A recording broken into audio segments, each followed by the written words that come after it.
ओंकार की शक्ति का अनुभव हम कैसे करें और ये क्या है? तो साध संगत जी जरूर सुने। हर बार ही हमारे सतगुरु जी हमें कहते हैं, हर बार सत्संग में हमारे सतगुरु जी हमें समझाते हैं कि नाम की भक्ति करो, नाम की कमाई करो। हमें इन अनहद की आवाज़ें, अनहद के बारे में भी बताते हैं। अनहद बाजे बाजे गगन में, धरे न धुन पर ख्याल। सतगुर पूरे भेद बतावे, ये भर में भो जाल। ये स्वामी जी महाराज की वाणी है। सतगुरु तो हमें समझाने में कोई कसर नहीं छोड़ते हैं। हर तरीके से, हर पहलू से हमें समझाते आ रहे हैं और समझा भी रहे हैं। हमें हर बार अनहद के बाजों का जो भेद है तो वो बताते हैं, मगर हमारा हाल है कि हम उनकी तरफ ध्यान ही नहीं देते। हम उस भेद को ही समझ नहीं पाते हैं, क्योंकि हमने उस धुन पर अपना ख्याल जमा कर रखा ही नहीं है। और फिर हम इस भौजाल में, संसार की माया में ही उलझे रहते हैं।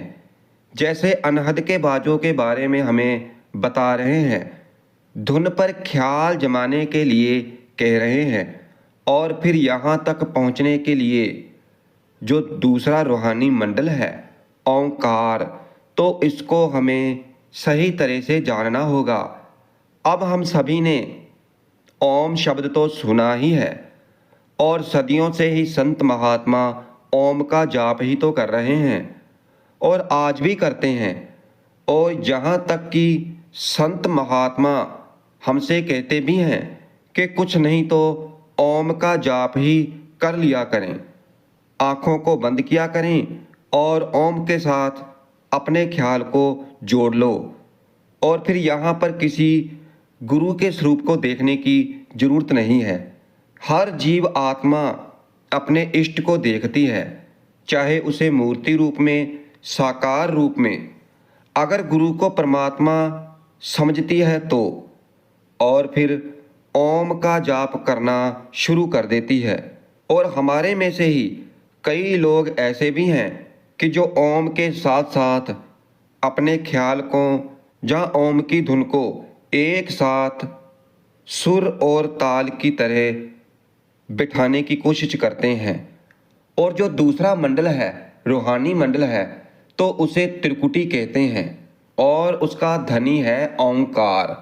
और हमें ओंकार की हस्ती को जानना है, और इसके बारे में तभी जानेंगे जब हम पहले ये जानेंगे कि ओम है क्या, ओमकार है क्या।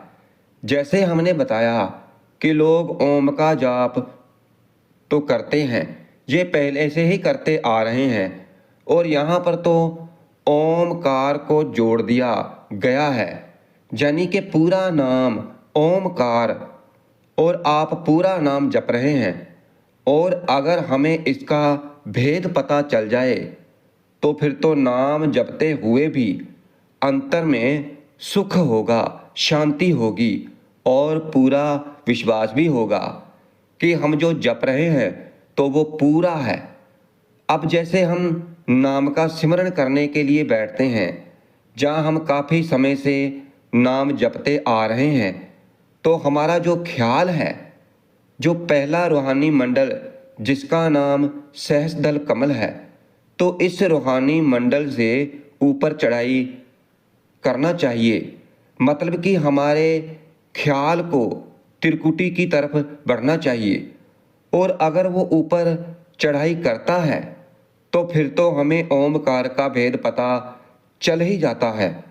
और अगर वो ऊपर की तरफ चढ़ाई नहीं कर रहा है और पहले रूहानी मंडल पर ही है, तो फिर सहस्त्रदल से आगे त्रिकुटी है, जहाँ जो ओमकार है तो उसका भेद हमें नहीं जान पाएंगे। और अक्सर हमारे साथ होता ऐसा ही है कि हम लोग इसका भेद नहीं जान पाते हैं। सबसे पहले तो हमें ये समझना है कि इसका भेद क्या है। अब जैसे कि हम पहले रूहानी मंडल पर हैं और हम नाम जप रहे हैं और हमारा जो ख्याल है तो वो तो इन 9 द्वारों में ही उलझा हुआ है और हम सहस्त्रदल कमल की ओर नहीं चढ़ पाए, तो फिर भाई हम इससे आगे का भेद कैसे जान पाएंगे? क्योंकि ऊपर भी एक गगन मंडल है। जैसे कि हमारे शरीर के अंदर गगन मंडल है, जैसे कि 2 आँखें, 2 नाक के सुराख, 1 मुंह का, 2 कानों के सुराख और 2 नीचे के मल मूत्र के। तो एक तरह के ये गगन मंडल हैं। और इसी तरह ओमकार जो दूसरा रूहानी मंडल है, तो वहाँ पर भी यानी त्रिकुटी पर भी एक मंडल है। तो उस मंडल पर पहुंचकर हमें स्थूल स्वरूप के साथ जो हमारा संबंध जुड़ जाता है और फिर सूक्ष्म स्वरूप के साथ हमारा। अब हम फिर से समझने की कोशिश कर रहे हैं, तो भाई जरा ध्यान से समझें, क्योंकि ये बहुत ही गहन अध्ययन से अभ्यास किया गया है, फिर ही आपको समझाया जा रहा है। जैसे कि हम नाम का सिमरन करने के लिए बैठते हैं, तो हमारा जो ख्याल है तो वो नीचे की तरफ, यानी जो 9 द्वारे हैं या जो गगन मंडल है, तो अभी तक तो हमारा संबंध इन्हीं के साथ बना हुआ है। तो इसी कारण हम ऊपर की चढ़ाई नहीं चढ़ पाए, तो फिर हमें ऊपर का ख्याल नहीं होगा। और अगर हम अभ्यास करें, और अभ्यास हमें किस तरह से करना है? जब तक नाम जपें, फिर चाहे थोड़ी देर ही जपें, जब तक नाम जपें, नाम का सिमरन करें, तो अपने ख्याल को सतगुरु के स्वरूप के साथ जोड़कर रखना है और ऊपर चढ़ाई करने की कोशिश करनी है। और ऊपर का जो रूहानी मंडल है, तो उसमें पहुंचते ही तो फिर जो हमारे नीचे के जो 9 द्वार हैं स्थूल जगत के गगन मंडल, यही रह जाता है। और वहाँ पर पहुंचकर हमें सूक्ष्म गगन मंडल मिल जाता है। और वो गगन मंडल कैसा होता है? सूक्ष्म होता है। तो वहाँ पर जो ये 9 द्वार हैं और जो आसक्ति है, तृष्णा है, कामना है, तो ये वहाँ नहीं होती हैं, ये समाप्त हो जाती है। क्योंकि वहाँ के जो गगन मंडल हैं तो वो सूक्ष्म होते हैं। सूक्ष्म गगन मंडल क्या है? तो वहाँ पर हमारा जो शरीर है तो ये वहाँ नहीं है, केवल और केवल सूक्ष्म रूप से हमारी आत्मा है। अब इसे और भी गहराई से समझो कि वहाँ पर हमारे साथ केवल शब्द है और शब्द के साथ जुड़ी हुई हमारी सुरत है। तो ये हमारा सूक्ष्म स्वरूप हो गया। और वहाँ पर सतगुरु का भी ये स्थूल स्वरूप नहीं है। जैसे जो सतगुरु हमारे सामने बैठे हैं तो ये स्वरूप नहीं है, वहाँ पर भी सतगुरु का सूक्ष्म स्वरूप ही है। तो अब वहाँ पर सतगुरु का सूक्ष्म स्वरूप क्या है? सतगुरु का सूक्ष्म स्वरूप है सतगुरु के पवित्र 5 नाम, और इन 5 पवित्र नामों के 5 धनी हैं। तो ये सतगुरु का सूक्ष्म स्वरूप। अब जैसे नीचे का गगन मंडल 9 द्वारे हैं, तो इसी तरह वहाँ का सूक्ष्म स्वरूप क्या है? ये 5 नाम और इन 5 नामों के 5 धनी, और इनके ऊपर कौन है? परम ब्रह्म। तो परम ब्रह्म कौन है? सतगुरु। जैसे आपने सुना ही होगा, कहा गया है गुरुर ब्रह्मा गुरुर विष्णु गुरुर देवो महेश्वरा। गुरु साक्षात परम ब्रह्म, ततस्मै श्री गुरुवे नमः। कहा गया है कि परम ब्रह्म तो सतगुरु वहाँ पर परम ब्रह्म है, यानी कि हमारी सतत सुरत, हमारी आत्मा सूक्ष्म जगत यानी सूक्ष्म मंडल पर हमारी सुरत सतगुरु सूक्ष्म स्वरूप के साथ, मतलब कि जहाँ पर सतगुरु का सूक्ष्म स्वरूप क्या है? सतगुरु का शब्द। और इस समय हम कहाँ पर हैं? ओंकार, यानी कि दूसरे रूहानी मंडल पर, त्रिकुटी पर। और यहाँ का धनी कौन है? तो यहाँ का धनी है ओंकार। और इसके साथ हमारा संबंध जुड़ा हुआ है। और ये गगन मंडल है कैसा विस्तृत, और इस पर है 5 धनी एक साथ। मगर अभी संबंध किससे जुड़ा हुआ है? ओमकार के साथ, यानी कि दूसरे रूहानी मंडल के साथ गगन मंडल स्थित है और 5 धनी यहाँ पर हैं। और इन सभी से भी ऊपर कौन है? पार ब्रह्म, परम ब्रह्म, तस्मै शरीर गुरुवो नमः। यही था ना। तो हमारे साथ यहाँ पर सतगुरु हैं और ये रूहानी मंडल है। तो इसे समझें, क्योंकि अगर इसे समझ आ गया तो फिर ध्यान त्रिकुटी पर जुड़ा रहेगा और फिर यहाँ से तीसरे रूहानी मंडल की तरफ हमारा ध्यान बढ़ेगा। अब हम अभी वहाँ पर नहीं ले जाना चाहेंगे, नहीं तो आप लोग भटक जाएंगे।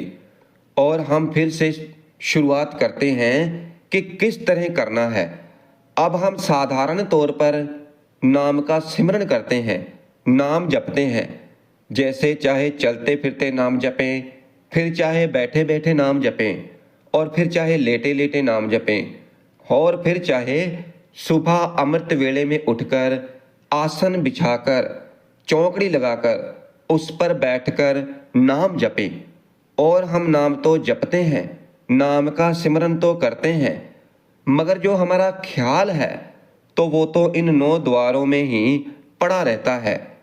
इसलिए सबसे पहले तो अपने इस ख्याल को सहस्त्रदल कमल पर लेकर आएं।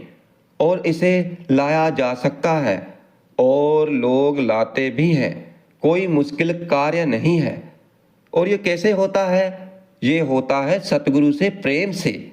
इसलिए अपने सतगुरु से प्रेम करें।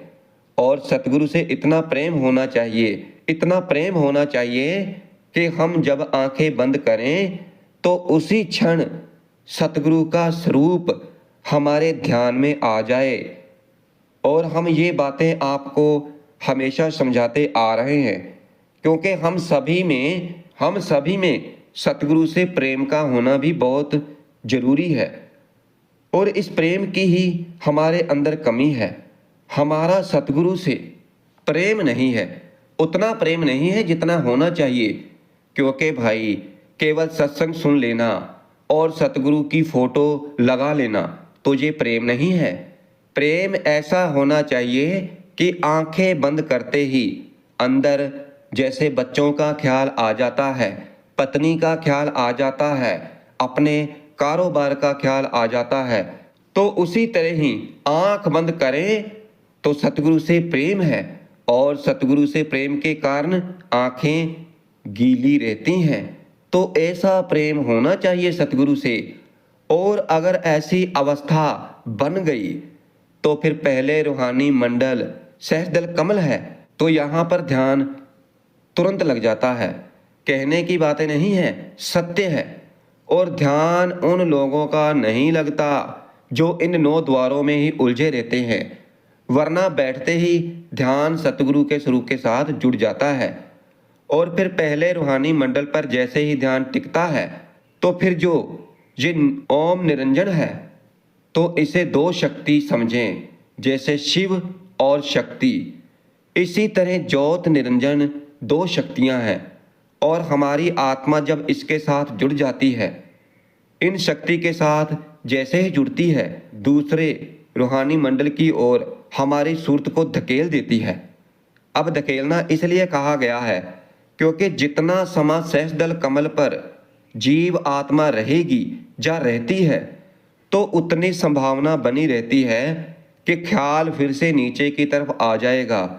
और जितना जल्दी यहाँ से ऊपर चढ़ जाएगी तो फिर नीचे 9 द्वारों में गगन मंडल में तो वैसे ही ऊपर भी गगन मंडल है, वहाँ पर भी जो दूसरा रूहानी मंडल है ओंकार, वहाँ की जो शक्ति है, तो वो शक्ति ऐसी है कि वहाँ पर उस गगन मंडल पर जो 5 नाम है और इन 5 नामों के जो धनी हैं तो वो वहाँ पर हैं, वहाँ पर मौजूद हैं। मगर इससे भी ऊपर परम ब्रह्म जो है सतगुरु, तो वो ऊपर बैठा हुआ है और वो भी सूक्ष्म रूप में। जैसे हमने बताया कि नीचे पहले रूहानी मंडल पर नीचे का ख्याल यानी कि नीचे का गगन मंडल का ध्यान रहता है, तो हमारा ख्याल हमारे स्थूल स्वरूप में जुड़ा रहता है। और फिर दूसरे रूहानी मंडल पर पहुंचते ही हमारा जो ख्याल है सूक्ष्म स्वरूप पर बदल जाता है, यानी कि हमारी सुरत प्रबलता से सतगुरु के भी सूक्ष्म स्वरूप के साथ जुड़ जाती है। तो फिर ये जो ओमकार की शक्ति है तो वो जागृत हो जाती है, और वो शक्ति जागृत होती है ब्रह्म के रूप में। और अब ब्रह्म का रूप कैसे पता चलता है हमें कि ये ब्रह्म का रूप है, परम ब्रह्म का रूप है? तो भाई ये तो ब्रह्म के लोक में ही पता चलेगा ना। कारण मंडल का जो लोक है तो वहां जाकर पता लगेगा। तो यही है वो कारण मंडल और यही है वो ब्रह्मलोक, कोई दूसरा तीसरा ब्रह्मलोक नहीं है। यहीं से शुरू होता है ब्रह्मलोक। जब सतगुरु साक्षात परम ब्रह्म हमें दिखाई देने लग जाते हैं, हमें अनुभव होने लगता है, तो फिर ये स्वयं ही ब्रह्मलोक हो जाता है। जैसे लोग कहते हैं कि इस तरह से आराधना करो, भक्ति करो तो एक दिन सचखंड पहुंच जाओगे।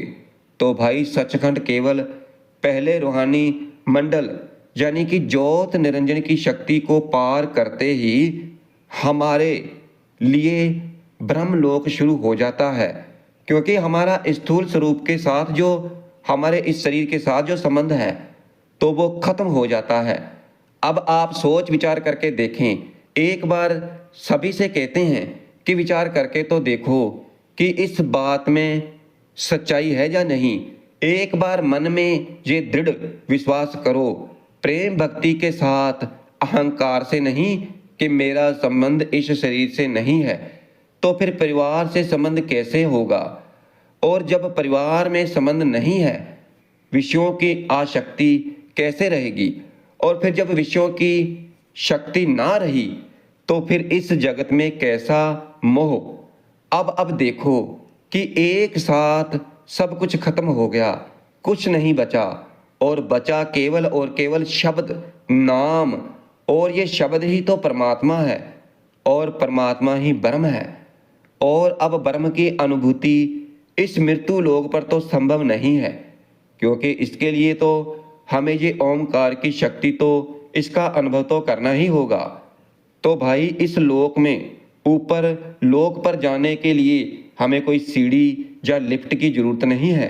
केवल और केवल चौकड़ी मारकर अपने ख्याल को ऊपर की ओर लेकर जाना है, और फिर अपने आप ओमकार की शक्ति हमारे ख्याल को ऊपर की ओर खींच लेती है। इसलिए भाई हम कहते हैं कि एक बार बैठो तो सही, कोशिश तो करो। पहले खुद को सूक्ष्म स्वरूप समझकर ही बैठो। ध्यान को पहले रूहानी मंडल पर लाओ और सतगुरु के सूक्ष्म स्वरूप के साथ जोड़ो, और फिर देखना किस तरह से हमारा ख्याल ऊपर के रूहानी मंडलों की ओर चढ़ता है। यानी त्रिकुटी का जो मंडल है तो उसके साथ हमारा संबंध जुड़ जाता है, और फिर वहाँ पर जो ओंकार की शक्ति है तो वो हमें दिखाई देती है और समझ में भी आ जाती है, और फिर हमें संसार की माया भी समझ में आ जाती है, और योग माया से भी हमें छुटकारा मिल जाता है।